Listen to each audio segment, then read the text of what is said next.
আসসালামু আলাইকুম ওরহমতুল্লাহ। প্রিয় ভাই বোনেরা, আজ আমরা কথা বলবো এক নীরব ঘাতক নিয়ে, যার নাম পর্নোগ্রাফি, যা আমাদের ইমান, মন, সমাজ ও সম্পর্ক সবকিছু ধ্বংস করছে ধীরে ধীরে। আগে যা ছিল লুকিয়ে রাখা জিনিস, এখন তা হাতের মুঠোয়। ইন্টারনেট, মোবাইল, সোশ্যাল মিডিয়ায় সবখানে সহজলভ্য হয়ে উঠেছে। অথচ আল্লাহ কুরআনে বলেন, মুমিনদের বলো তারা যেন দৃষ্টিকে সংযত করে এবং লজ্জাস্থান হেফাজত করে, এটি তাদের জন্য অধিক পবিত্র। সূরা আন-নূর। প্রিয় ভাই ও বোনেরা, পর্নোগ্রাফি শুধু গুনাহ নয়, এটা ধীরে ধীরে আমাদের বিবেক মেরে ফেলে। এক সময় মানুষ হালাল সম্পর্কেও আগ্রহ হারিয়ে ফেলে আর হারামকে স্বাভাবিক মনে করে। মানসিক চাপ, আত্মগ্লানি, একাকিত্ব ও অবসাদ এই গুনাহর ছায়া গায়ে মাখে।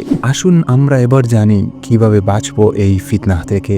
নিয়মিত 5 ওয়াক্ত নামাজ আদায় করা, আল্লাহর বইয়ে গুনাহ থেকে নিজেকে দূরে রাখা, মোবাইল ইন্টারনেটে ফিল্টার ব্যবহার করা, নেক সঙ্গ নির্বাচন, কুরআন ও ইসলামিক জ্ঞান অর্জনে সময় ব্যয় করা, এবং যদি লজ্জা কমে যায় তবে দোয়া করে আল্লাহর কাছে ফিরতে থাকা। প্রিয় বন্ধুগণ, যদি আজই নিজেকে না বদলাও তাহলে কাল হয়তো আর সময় থাকবে না। গুনাহ যত গোপনেই করো, তবে মনে রাখো তা আল্লাহর দৃষ্টির বাহিরে নয়। আসুন আজই প্রতিজ্ঞা করি, নিজেকে, পরিবারকে, আমাদের ভবিষ্যৎ প্রজন্মকে এই ভয়ঙ্কর গুনাহ থেকে রক্ষা করব। আশা করি ভিডিওটি শেয়ার করবেন, কারণ আপনার একটি শেয়ারে একজন মুমিন এই ভয়ঙ্কর পাপ থেকে ফিরে আসবে। আল্লাহ আমাদের সবাইকে হিদায়াত দান করুন, আমিন। প্রিয় ভাইরা, ভিডিওটি যদি একটু হলেও আপনাদের উপকারে আসে তাহলে ভিডিওতে একটি লাইক দিয়ে চ্যানেলটি সাবস্ক্রাইব করবেন।